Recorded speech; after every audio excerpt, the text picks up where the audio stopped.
talanta ndani yako. Bwana Yesu apewe sifa.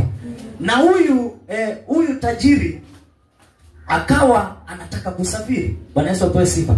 Na akaamua kumpa kila mtu talanta kulingana na uwezo wake. Wale watumwa wake. Mmoja akapewa 5, mwingine 1 na mwingine 2. Bwana Yesu apewe sifa.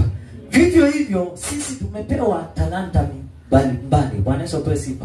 Zile ambazo tumepewa na Bwana ni mbalimbali. Kuna yule ambao amepewa uinjilisti peke yake. Bwana Yesu apewe sifa. Hilo tu peke yake. Ukimweka mahali pengine kunaharibika. Haleluya. Kuna mwingine amepewa kila kitu. Anaweza kufundisha, anaweza kuhubiri, anaweza akaimba, anaweza. Bwana Yesu apewe sifa. Amepewa hizo zote na Bwana. Halo. Kuna mwingine amepewa yeye akihubiri na aimbe ni hivyo. Amen. Zaidi ya hapo hayuko. Bwana Yesu apewe sifa. Sasa hawa nao